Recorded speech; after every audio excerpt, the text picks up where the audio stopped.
Welcome back to the webcast, All Sports One Web. We got Brett with us today because we are starting our NHL prediction show and our NHL coverage here on the webcast. I'm Adam, that's Brett. Let's do it.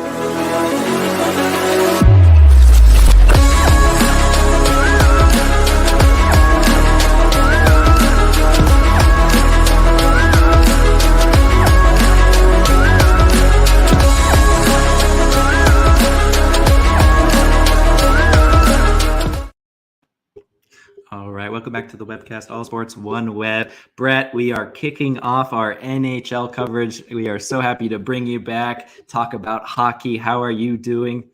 I'm doing well. Excited to talk about some hockey. This is the sport I know and love and watch. So excited to be here.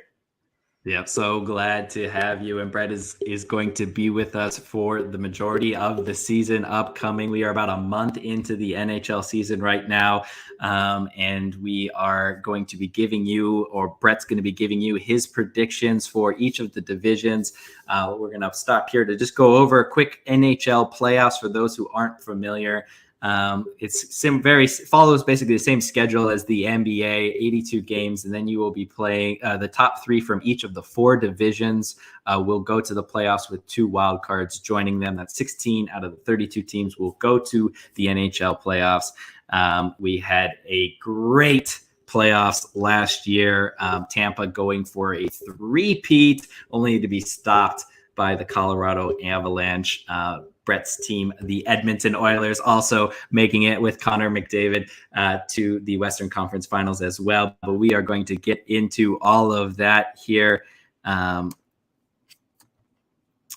me do it like this. Here we go. So we are going to be giving you, Brett's going to be giving you his predictions. So the way that this is going to work is for each of the 8 teams in a division, Brett's going to give us 3 division contenders, and then the rest are going to be no chance. From there, he's going to give you who he thinks is going to be the division champ.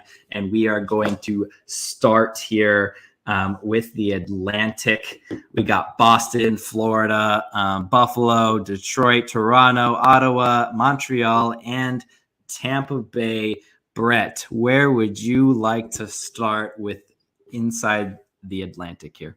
This is an interesting division. I know we're picking 3 here in every division, and starting off the structure that half the teams make the playoffs, you think, man, you sort of have to be really bad not to make the playoffs. But you look at some divisions, especially the East, and you got some stacked divisions. And right here, I mean, we're going to start off with some easy ones and go with Toronto.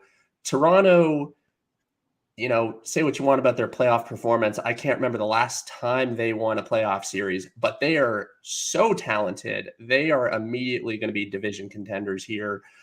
I mean, the offense they have with Mitch Marner, Austin Matthews, William Nylander, they are an example of this new NHL where you're not playing a 2-1 game, you're playing a 6-5 game, and you are just going to outscore your opponents.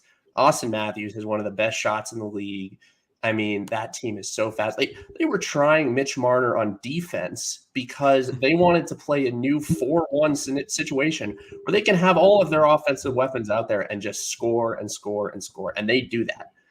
The playoff success has not been there, but they are, if they don't make the playoffs, there's a lot of people getting out.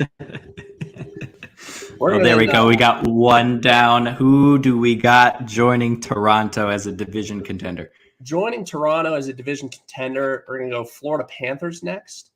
And the Panthers are a very interesting team because I think they set a franchise record in points last year. I mean, their third line guys were almost points per game. I mean, they were so talented. And then they proceeded to have one of the worst off seasons I've ever seen from a amazing team. They traded away players that they shouldn't have. I mean, they think that the reason they didn't make it the playoffs is they weren't tough enough. So they went and got Matthew Tkachuk, and they gave up an elite number 1 center in Jonathan Huberdeau and a great top-pairing defenseman in Mackenzie Weegar. They had the formula. At some point, you have a good team. It's just about being hot at the right moment. So when it doesn't work, you don't tear the whole team apart because you think one rough and tough player is going to get you there. And then, I mean, we're a month into the season, their best defensemen get injured. It'd be really nice to have a Mackenzie Weegar right now. So I think they're going to do a lot worse than last year. But when top in the league is your prior year benchmark, they're still going to make the playoffs. I just don't think they're going to win it all. Yeah, I what a great season series they had against Tampa Bay, and then to play them in the first round of the playoffs last year, going out. Tough, hard-fought 6-game series there last year with Florida and Tampa, but I kind of was expecting a little bit more from them last year. Yeah, and that's a criticism of this new NHL structure. They used to do first versus eighth, second versus seventh, no matter where you are. To encourage more rivalries, they now do second in the division, plays third in the division. So when you have a Toronto do really well, you could be a Florida Tampa first round. That doesn't mean you blow up the team. But that leads me to my next team that's going to be a division contender. I don't think we're seeing a lot of change. I think Tampa, again, is going to be a great contender. Did they lose a couple of players? Sorry, go on. Oh, no, I was going to say, would you consider them, now that they have 2 cups, obviously making the finals 3 in a row there, semifinals almost every single year, it seems like, making the Eastern Conference Finals. Are you considering this group of players as a dynasty within the NHL? Absolutely. It is so difficult to win in the NHL. Maybe this is my bias talking here, but you see some other leagues where the best teams are the best teams for a really long time. And, whether it's baseball because you don't have a salary cap, or NBA because you build these super teams. You get these teams that are always competing. That's not that unusual. The NHL, it is so hard to constantly be at the top. And they've done that, and they've won. And I think they're going to be on the same level as the early 2010s Blackhawks and Kings that won multiple championships. They have elite forwards. I love Steven Stamkos. He was drafted when the Oilers were terrible, and so there was a chance we could get him. And I was just crossing my fingers when the lottery balls were coming out for that one. He is such a great player, great leader. Victor Hedman is an amazing defenseman. Vasilevsky is a brick wall. They have everything you need in a dynasty. They lost a couple players this year. When your third line guys, or guys like Andre Palat, who then go somewhere else and make $5 million a year.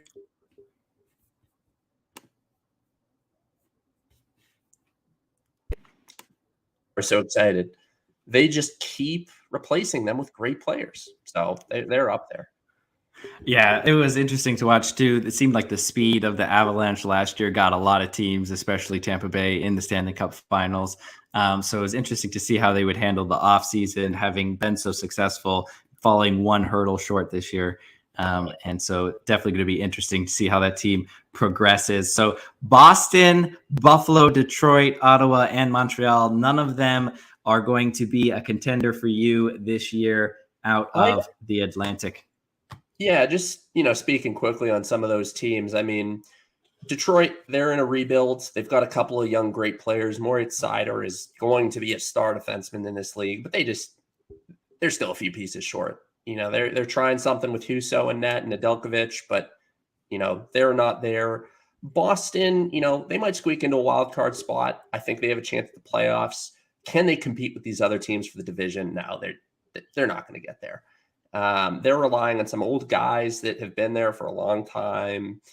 And, they're defensemen. They have a couple of good players up top, but just they don't have the strength of a Florida, a Tampa, a Toronto. So they're not going to make it either. Buffalo's looked really good early in the season, but they're just, too reliant on young players. Rasmus Dahlin will be an amazing defenseman. Owen Power's 19 and is on that lineup doing good things. They're going to get there, and they're going to be scary soon, but not this year.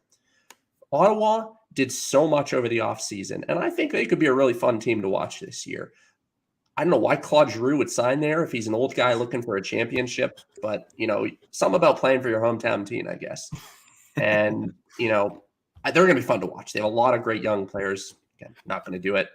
Montreal, it's a project. They weren't very good last year, and, they made a couple of decent trades. They got Kirby Dach in the fire sale at Chicago that we'll talk about when we get to that division. But again, they just can't compete with what's at the top of their division. Yeah, it's definitely this Eastern Conference and especially the Atlantic one of the tough ones. But let's move on over to the Metropolitan Division here. Penguins currently atop that division in this early part of the season. Do you have them continuing that run and the run that they've had really the last couple of years, well, ever since Sidney Crosby has been there, and being division contenders again? Every single year since Crosby had his series of concussions and Malkin had a rough year and Letang, that was probably, I don't know how many years ago that was, 7-8 years ago at this point. Every year I go, yeah, this is the year the Penguins aren't going to be good. They're finally Right. not going to be good. And then every year they're good. And it just, I can't figure it out. Crosby's 35. Malkin's 36. I think Letang's 36. Like 35-year-olds should not be running the league, and they are. And they're going to do it again this year. This is the year I'm just going to agree and say, yes, they're going to be up there because I'm tired of saying they're not, and then they prove me wrong. So they're going to be up there. On the other side, the other side of the state, the Philadelphia Flyers are not going to be there. There's not a lot going well with that roster, in my opinion. I mean, they've got a little bit of skill up front. Their defense isn't very good. I can't even think of who their good defenders are. I mean, maybe I'm missing somebody, but holy smokes. Carter Hart looked like he was going to be the next star of the NHL 2 years ago in net. And then last year, he just wasn't quite there. So they're not there.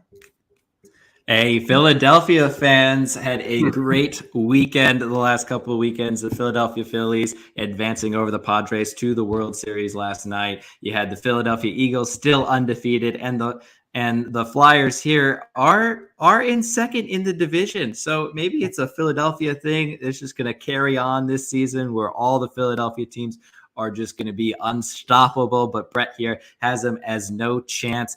Who else is going to be in this? They should just kind of focus on next year as their shot for the division is already over in this young season. This is actually a division where there's no besides the Flyers, there's no really, really bad. But if I was have to pick the second worst team, it's probably got to be the New Jersey Devils. I mean, they do have a decent goaltender in Mackenzie Blackwood. Dougie Hamilton leading the defense, and they've got some young, great players. I think Jack Hughes has a chance to really build on the year he had last year. He had the disadvantage of being a first overall pick after Connor McDavid and Austin Matthews and Rasmus Dahlin, all these players who are making huge impacts for their team. Last year was the first year that he finally looked like a potential first overall guy, and I think he could build on that. I don't think he has enough to overtake some of these other teams in the league. Yeah, especially when you got the likes of Washington, New York, even Carolina in your division. Any one of those three teams going to be joining the Penguins as division contenders this year? So the obvious one in this division's got to be the New York Rangers. I mean, they have so much talent. Artemi Panarin is such a skilled guy. He just has unbelievable vision on the ice. He can pass it anywhere, and he can shoot the puck too. So you never know what he's going to do. Adam Fox already has won a Norris on the blue line, and you have the best goaltender in hockey right now. Shesterkin is unstoppable. I know I said that. Him and Vasilevsky are in a division of their own, and then there's a gap. And so what a duel they had last year in that Eastern Conference Finals. That was on a knife edge on who was going to end up on top on that one. It was great to watch. Yeah, and then here's where it gets difficult because we have two other really good teams. If I'm focusing on three, I can't pick them both. I'll focus on the lesser teams, give them their moment in the spotlight here. But Columbus, I don't know if they bribed him or tricked him or something. But Johnny Gaudreau signing with the Columbus Blue Jackets, leaving a potential Stanley Cup contender in the Calgary Flames because he wanted to be closer to home. He's from Philadelphia. He's from New Jersey. The last I checked, going to Columbus is not that close to home. Hey, I made that drive. That's like 9-hour drive, okay? I don't get it. At that point, it's a flight. He's making $9 million a year. Pony up the cash and fly from Calgary to Philadelphia. I mean, holy smokes. I get it's cold in Calgary. I was born in Canada and it snows a lot there, but holy smokes. But I mean, the teams, they're good. They got some, Kent Johnson's going to be a great young player. Cole Sillinger, same thing. But you're not there right now. So they just have no chance. Islanders, I'm going to have to put in the no chance bucket as well. They have a very good young goaltender in Ilya Sorokin. I mean, he is doing great things, and I think he's going to be a great goaltender. His advanced statistics are always off the charts. I don't know if that's him gaming the system and he makes a bunch of high saves with bad defense or what, but he is a great goaltender, fun to watch. Matt Barzal, is a tough name for Oilers fans because we were on the draft podium, had the chance to get him, and we traded the pick away, and now he's the top line center for the New York Islanders. They've got a lot of talent, but I just don't think they have what they had, 3 to 4 years ago when they were a cup contender. And again, they're another wild card team potentially, but I don't think they have a chance at the division.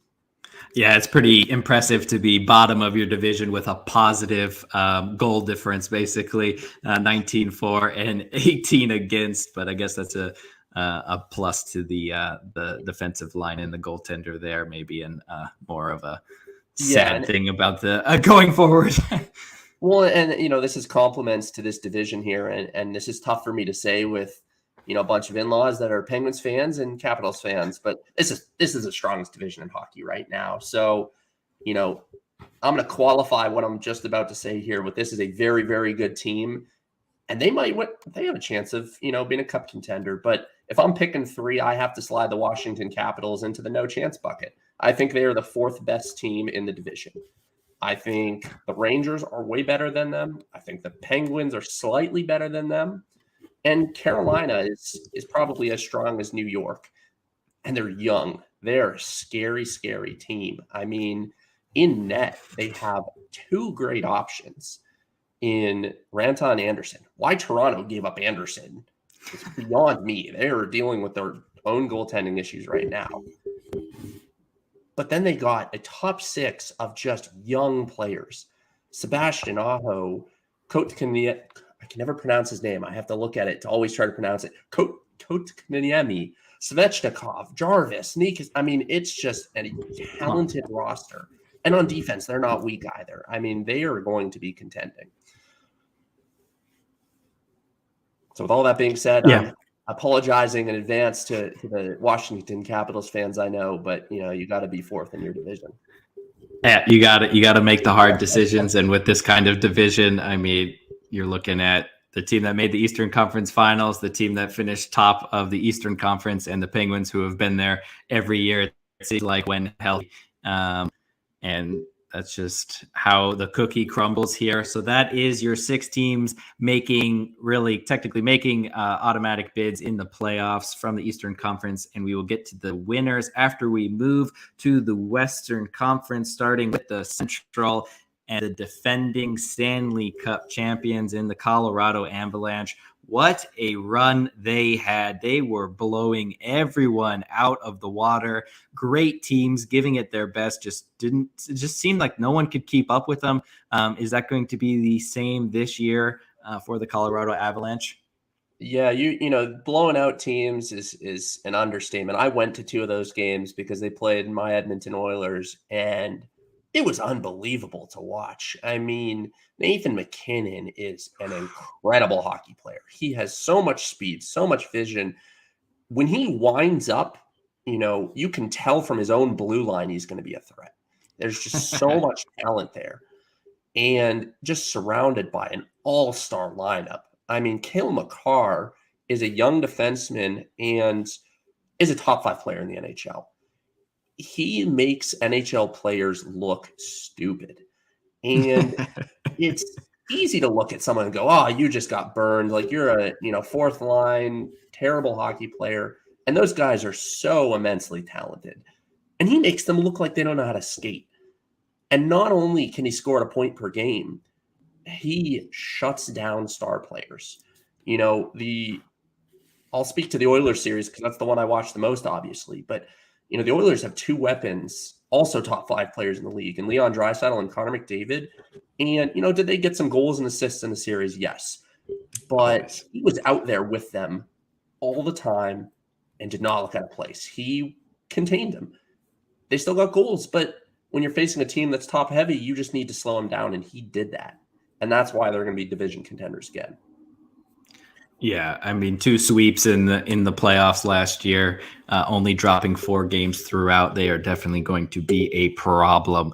A team that's been a problem in the first 5 games so far is Dallas.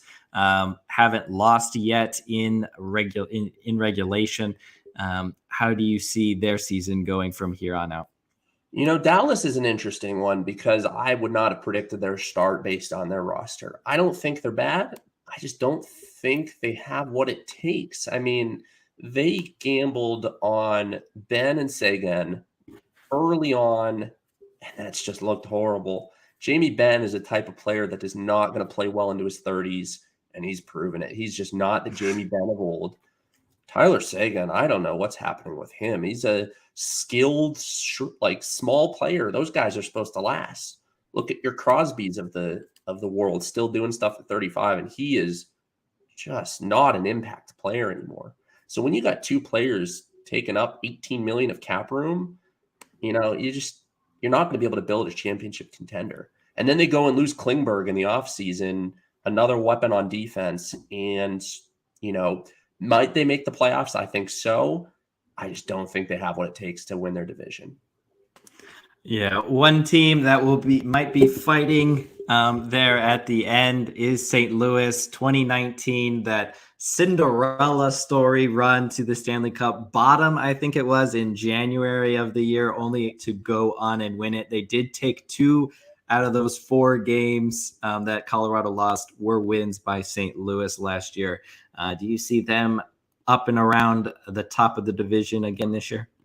I do. I think St. Louis is a very strong team. I think, and I don't know if the status changed, but as of, I think, through their first 3 or 4 games, I don't think they've been losing.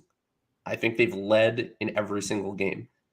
And they just have, a strong roster. I mean, I was actually shocked when they did not protect Vladimir Tarasenko in the expansion draft a couple years ago when Seattle was new. I thought, well, here's a player doesn't want to be in Seattle, my goodness, doesn't want to be in St. Louis, and has a huge cap, and that's a sign the team is falling apart. Ryan O'Reilly, is he still the same player that he was before? And here they are at the start of the year with a strong start, and I think they're going to contend. Yeah, the only other team, along with Pittsburgh, I guess, that hasn't lost to start the season in regulation. So definitely a good start in the early season for them. How about the Chicago Blackhawks? Currently 3-2 on the season themselves, but where do you see them finishing this season? The Chicago Blackhawks are going to be lottery contenders. They're going to be so bad. I mean, they just had an embarrassing offseason. I mean, they traded everybody away that's good. And it just doesn't make sense to me. I get you didn't end up where you wanted to last year. But when you're trading away 40 goal scorers and Alex DeBrincat and young players who were making playoff impacts at the age of 19 or 20, like Kirby Dach was, one bad year and you blow that up, that just doesn't make sense to me for draft picks. And when you have the remains of your dynasty and Patrick Kane and Jonathan Taves who are getting older, and you just signed Seth Jones to what is now the worst contract in the entire NHL. You're paying him $9+ million a year for the next 8 years. You sort of have to go for it. I mean, what are you waiting for? His contract to expire? I'll see you in 2030. I mean, it just doesn't make sense to me. And, they're off to a decent start, 3-2, but you might as well screenshot the standings right now because it's only going to get The only time you'll see them in a playoff spot is early in the season. How about the Winnipeg Jets? Are they going to see themselves in a automatic playoff spot come season end? I don't know what to think about Winnipeg. They're a team that has stumped me. I have to put them in the no chance bucket, but they could be anywhere from a lottery team to competing for the division. I mean, they've got an excellent goaltender in Connor Hellebuck. They've got some decent offense. Mark Scheifele has been one of my favorite players, to watch from another team. He's so good. But there just seems to be something going on in Winnipeg. I mean, they stripped their captain of his captaincy and decided to run with no captain. You don't do that when things are going well. Hey, you're doing a really good job as leader. Let's take that off your jersey. I mean, something is happening over there. I mean, so I don't think they have it together to, really compete for the division, but who knows? They're a team that is probably the toughest to rank in this whole list. Yeah, well, we're going to have another tough decision here. Two teams that made the playoffs last year in Nashville and Minnesota. Do either of them, or which one of them, is going to take that third spot here from the division? I think the third spot goes to a team that I think has a sweet logo, which doesn't really eliminate either of them, but the Minnesota Wild are the third division contender. They have got some immense talent up top. Kirill Kaprizov they lucked into that player. He comes over from the KHL and just absolutely dominates. And, they just have, Marc-Andre Fleury sort of fits the Penguins, mantra of it doesn't matter what age you are, you still seem to be good. And he is a 37-year-old goaltender who, if my team acquired him right now, I'd be elated. He is just so talented. And their defense, they don't truly have a, number one defenseman like the Nashville Predators do in Roman Josi, but their top four is just four solid players. You got Middleton, Spurgeon, Brodin, Dumba. Those are four players who are going to shut down opposing teams. And that gets you into a division contender.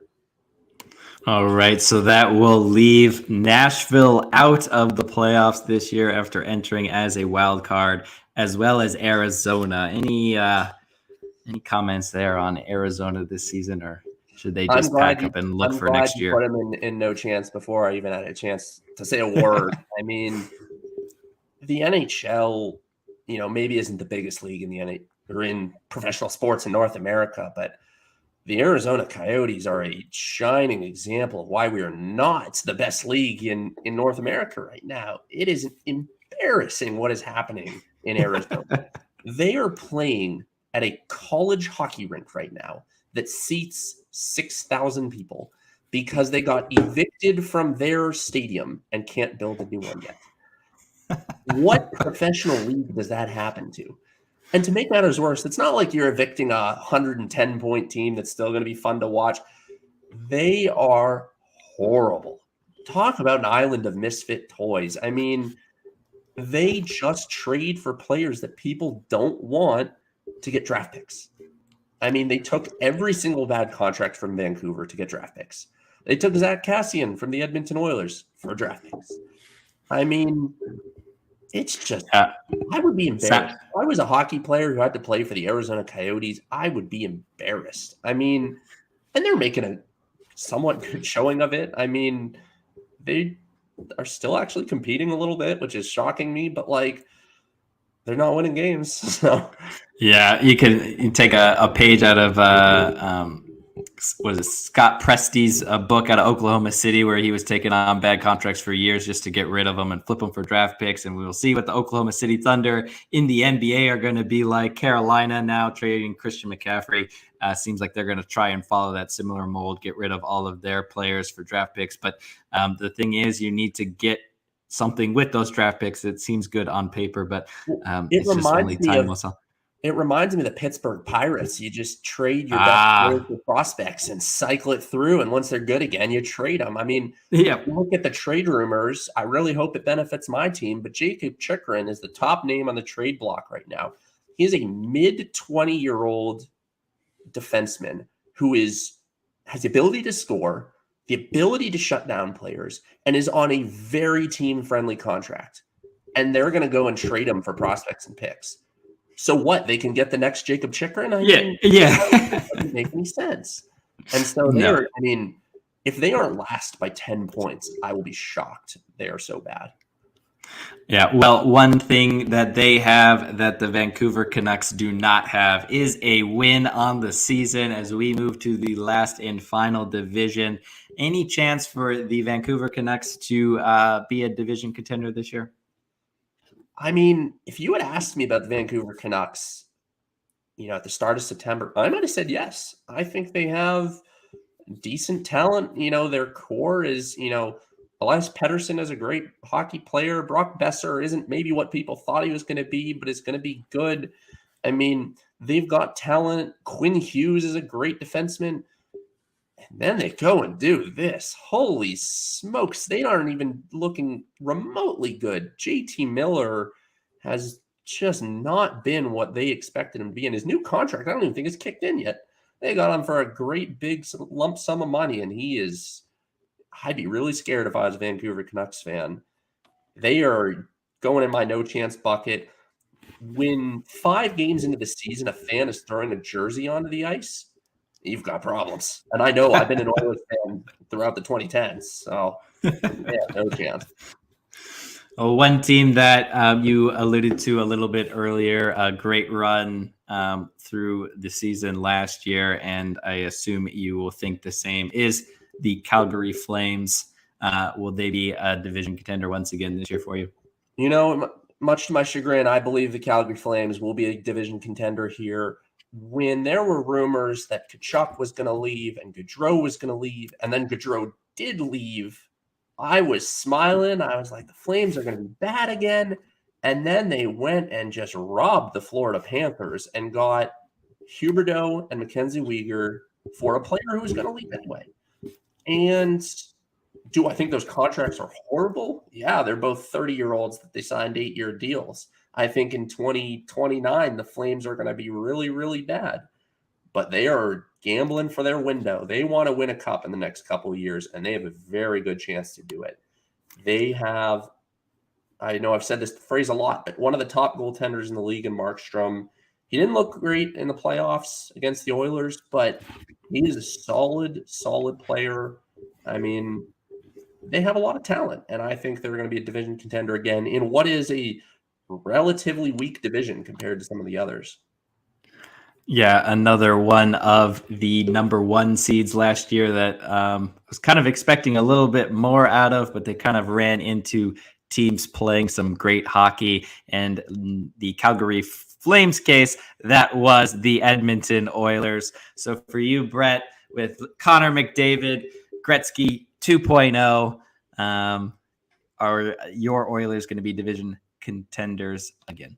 They have to be. I mean, 1, it's not a very strong division, but 2, I mean, the Oilers haven't been off to the best start. So, 2-3, we got a game tonight against Pittsburgh, so hopefully that goes a little bit better, but they just have the talent to do so. When you have 2 of the top 5 players in the league, in Connor McDavid and Leon Draisaitl, and then you put guys who can finish next to them. Evander Kane was a great midseason pickup last year. Hard-nosed player who knows to put your stick on the ice when Connor McDavid is driving to the net, and it works. They've got Ryan Nugent-Hopkins, Zach Hyman, Jesse Puljujarvi, Kyle Yamamoto in their top 6. Guys who, again, when you have McDavid on your first line and Draisaitl on your second line, they're gonna score. And the Colorado Avalanche last year proved you don't need a 2-1 win to get through the playoffs. I mean, when they had Darcy Kemper in net, he was okay, but he wasn't that good. He did not win them the playoffs. It was the rest of their team, and that's what the Oilers are going for. And I think they only got better from last year. They traded away a bad contract in Zach Kassian to free up some cap space to replace what has been their biggest liability since I've been a fan, which has been goaltending. And they picked up Jack Campbell. Is he an elite goaltender? No, not really. But he can stop the puck. He's not going to be on the highlight reel every other day, and he's not going to steal games every other week. but he's going to stop the puck when he needs to stop the puck. And that was the Oilers' biggest problem last year. Mikko Koskinen, Mike Smith, when they were on, were some of the best goalies in the league. Mike Smith scared me every single game, but when he was on, he was on. But holy smokes, when they were off, it was bad. And that was the Oilers' problem. And so consistency in net will make them a division contender. Yeah, that definitely is a key, especially if you want to go far in the playoffs. But with that front line, I don't know that you need anything above average there in net. As you mentioned, going the Colorado Avalanche method of scoring 7 goals a game, that will take you places all the same. A team that pushed Edmonton further than Calgary did was the Los Angeles, the LA Kings here. Will you have them be contending for the division, as last year they made it as a wild card? They are still riding Jonathan Quick, and I just don't know. At some point, that's got to give. I mean, you would think he was the best goaltender in the league 12 years ago. He's when not they won the the cup. He's not the best goaltender in the league anymore, and they still are using him. I mean, he's good for him. That's not a position that often lasts into your late 30s, and they have some fun players to watch on their team. I think Dursey and Roy on the defense were 2 players that I don't even think I could have told you their names 12 months ago. And they were this close to eliminating the Oilers in that first round as a wild card team. I was very impressed when they signed Philip Deneau and Victor Arvidsson to contracts, and they performed to what they were supposed to do. But I just don't think they have it. They might slip in as a wild card team again. You never know, but I just don't think they have what it takes to contend for the division. All right. So 4 teams that failed to make the playoffs last year, but one of them will have your 3rd spot as the division contender for our final division here. Which one will that be? So the final team in the Pacific, and I think there's a big asterisk on this one, but I think the Vegas Golden Knights are going to be the 3rd team here in the Pacific. They took advantage of being the first expansion draft in a long time, and they made out like bandits. They were a solid team in the cup in the first year with a great cap situation and great players. And I think they panicked a little bit and thought, we have to win, we have to win, we have to win, and made a series of very confusing trades. They go out and acquire Thomas Tatar a couple of years ago for a ton of draft picks. They don't work, so they trade him out. They get Pietrangelo and give away a bunch of players. I mean, they're giving away players for free because they don't have cap space anymore. They have one of the best goalies in the league in Marc-Andre Fleury a few years ago, and they mismanaged the situation so much. His agent tweets out a picture of Marc-Andre Fleury. What Jordan is that? I had to make sure that was real when I saw that. I mean, it's talk about a poorly managed team when they had such a great team to manage. And, Robin Leonard is a great goaltender, but he's out for the year. So all of a sudden, you're so cash strapped because you go and trade for Jack Eichel that Logan Thompson is now your goaltender. And, with rookie goalies, they can go from AHL mid-tier goalies to NHL stars in a matter of a year. It is a voodoo position that I will never understand to this day what makes a successful goaltender. So who knows? Maybe he's the next great goalie in our league. But man, I don't know what to think about what they're doing over there. I think their biggest advantage is they got the Vegas hangover for any team that comes and plays a road trip there. So yeah, definitely going to play to their advantage. Any final words before we move Anaheim, San Jose, and Seattle into your no chance buckets? Yeah, just a couple of words. Seattle, they learned that not all expansion teams are going to be good. Teams learned from their mistakes from the first one, and they were not giving away good players to Seattle. I think, Matty Benier is going to be star in this league. He looked really good in the time he played last year, and he's going to only do better things this year. They took advantage of the cap situation and got a top 6 player in Bjorkstrand for free. They basically just took them to relieve Columbus of cap space. So I think they're going to be better this year, and I think they could even challenge LA and some of these other teams for a wild card spot, but they just still have too far to go. They have probably the worst goaltending in the league. They signed Philip Grubauer to this monster contract, and he just proved how good Colorado was, that he looked good in Colorado and really bad elsewhere. So I don't think they have a chance. The Anaheim Ducks are going to be a fun team to watch. They've got a lot of young players. Trevor Zegras was doing some unreal things last year, and Jamie Drysdale is going to be a great star in the league. I still don't really understand why Klingberg signed with Anaheim.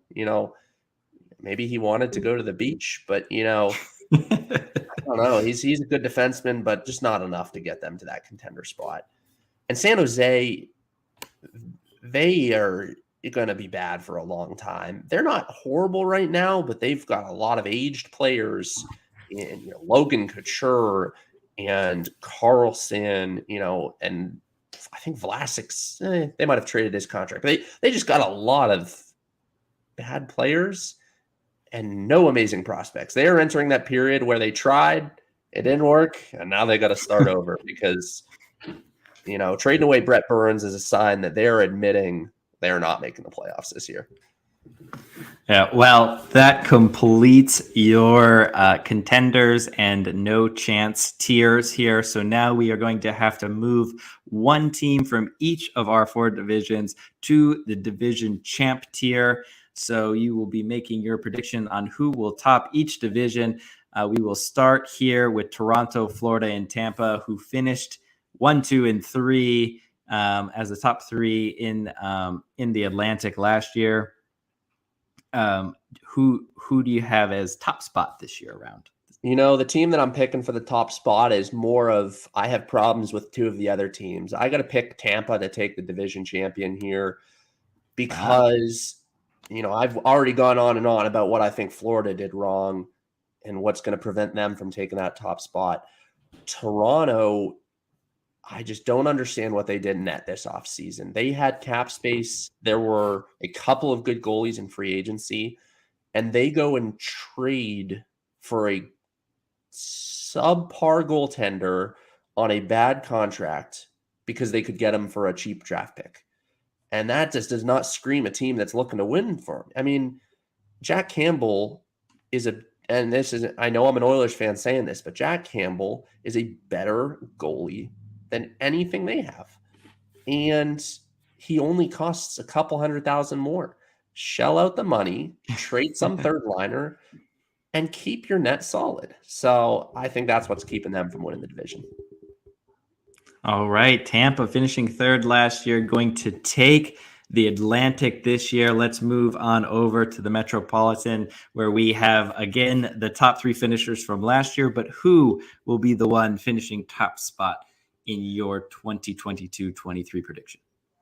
I think the Carolina Hurricanes are going to be the division champ out of this one. I really, really wanted to pick the Rangers. I think Pittsburgh is going to finish 3rd. Now that I say that, they're probably going to win it all. But, both teams have solid defense. Both teams have solid goaltenders. I just think Carolina Hurricanes do them both a little bit better. Well, maybe not goaltending, but a little bit better on defense. And they're in it to win it. Trading for guys like Brett Burns, this is their push. And I think this is going to be a very good year for them. All right, there you have it. The top 2 division winners out of the Eastern Conference. As we move out west, again, the top 3 from the Central last year, the Colorado Avalanche, St. Louis Blues, and Minnesota Wild. Who will finish top spot this year? I'm going to be really boring here, but I think a lot of people are picking it. Yep, the Colorado Avalanche. They're just so good. I mean, they lost Nazem Kadri, but they are still going to be a great team, and they're the team to beat. I think they have a very, very good chance to make it back to the Cup Finals and defend what they just won. Yeah, it seems to be happening a lot lately with back-to-back champions in the NHL, Tampa doing it a couple years ago. Let's see what Colorado can do as we move to the Pacific. You kept the top two teams from last year, replacing the Kings with the Vegas Golden Knights. Do they not only bounce up into the top three and take this division, or are Calgary and the Oilers too much? I think the Battle of Alberta here is the Battle of the Pacific right now. This is a good thing for hockey. I mean, you watch the Flames Oilers series from last year. Those two teams hate each other, and it is fun to see. Guys are getting in fights. They're throwing harder hits. I mean, it's what you want to watch in hockey. And it's been a long time since both of these teams were good. The Oilers, unfortunately, were bad for more of the time than Calgary. But Calgary's had some rough stints too. So the fact that they're both good teams, I think those are the two teams that are competing. And I just think the Oilers, with their two top weapons of Draisaitl and McDavid, fixing their problem in net, I think they're going to pass Calgary. But I hope there's another Battle of Alberta in the playoffs, because that's just going to be great for every single hockey fan out there. Yeah, one of my favorite things in all of sports is playoff hockey. And when you get these kind of great rivalry games, you get the hints of playoffs already being here. You know that these two teams are going to be the ones competing, not only for the top spot in their division, but also wanting to go and push Colorado for that Western Conference spot in the Stanley Cup Finals. But there we have it, Brett. Your predictions here for the regular season, your four division winners, the teams that are going to try and push them all the way to the end. And we will have you back to make sure that you do your playoff predictions once the wildcard teams and the bracket kind of sorts itself out. Same way that we are doing NFL playoffs here on the webcast. So what is the one thing, now that you have done your predictions, that you are looking forward to most during the regular season? That can be any team or any player individually, but what is the one thing that you are excited to watch as we go through the season? I cannot wait for Ilya Lyubushkin of the Buffalo Sabres to score a goal. I don't know if you've heard. Why is that? The Buffalo Sabres let all their players pick one goal specific to them to be their goal song. Most players pick something pretty normal, get the crowd pumped up. And towering defenseman Ilya Lyubushkin, who I think scored 5 goals last year, picked the Gummy Bear song. And at some point, Ilya Lyubushkin is going to score a goal in Buffalo, and 18,000 people are going to be singing "I'm a Gummy Bear." And I think that is hilarious. Oh, that is going to be great. In my opinion, they should let him just start off every game with a goal. I think that's only common courtesy, especially for all of your season ticket holders that are there in the stands. They deserve that kind of pleasure and viewership. That is absolutely fantastic. Love to see it. What a great season we are going to have, and we can't wait to have you cover it for us here at the webcast. So great predictions here. And thank you, Brett, for joining us here. And from all of us here at the webcast, we will see you on our next NHL show. I'm Adam, and that's Brett. We'll catch you later. See you later.